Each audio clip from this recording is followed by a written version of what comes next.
Hey guys, what's going on today? My name is Kyle and I'll be reviewing the film Ride Along 2, which is directed by Tim Story and stars Ice Cube, Kevin Hart, and Olivia Munn. So in the sequel, Ben, played by Kevin Hart, is now actually working as a police officer. He's just been released from the academy just about a month ago, so he's now an official police officer, but he's not a detective level yet.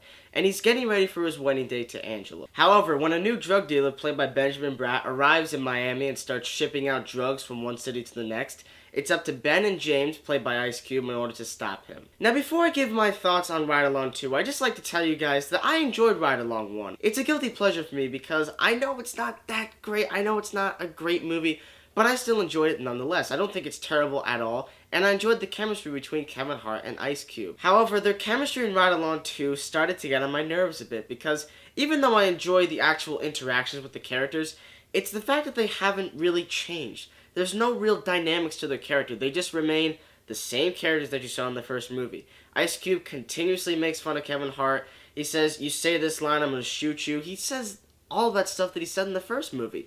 So he doesn't really change as a character. Kevin Hart is, of course, the screechy, loudmouth cop. It's just the same as the first movie. Ken Jeong is also in this movie. You might know him from, of course, The Hangover, which is a great movie, and I love that film. And in this film, he plays a computer hacker, and that's really it. He's basically the stereotypical computer hacker, runs away. It's all very cliched. And I am not kidding, guys. I swear I'm not kidding. That in the first 2 minutes of this film, he is literally looking at the type of girl that's like, hey, I'm the stereotypical beautiful girl who's going to show you the boobs and stuff. And it just was like, why is it in the movie? There are so many things in it that you're thinking, why is this in the movie? Or why is that in the movie?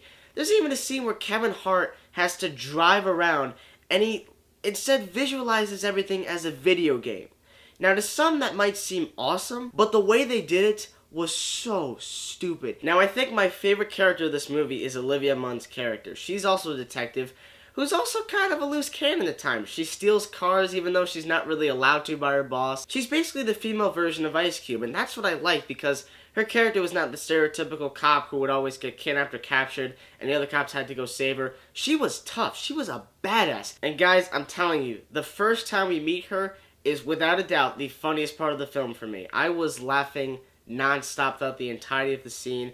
It's just fantastic. And plus, I think Olivia Munn looks extremely attractive and she gets to show that in this film, which was very, very good. And I personally believe that combination of beauty and badassery is like the best you could do with a female character. Seriously, it's just great. She doesn't require a man to save her. Aside from her character, I didn't really like any of the other ones.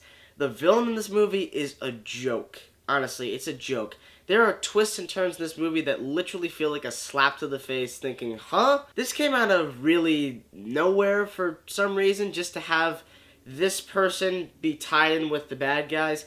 It just felt very lame and just lazy to me. The script for this movie is extremely lazy, and what's sad is I didn't really laugh a lot throughout this film. I really laughed in the first movie because I genuinely felt that there were some really funny scenes. I only found basically 1 or 2 funny scenes in this movie, and that, ladies and gentlemen, is very sad. If you really enjoyed the first ride along, and if you have absolutely nothing to do on a rainy day, you can check this film out, but if you're not a fan of the first one, stay away because it's basically the same movie as the first one, just done worse. I'm going to give Ride Along 2 a C-. So what did you guys think about Ride Along 2? I'd love to hear those comments, so send them in the comment section below. And guys, thank you so much as always for watching my reviews. Thank you, as always, and stay tuned.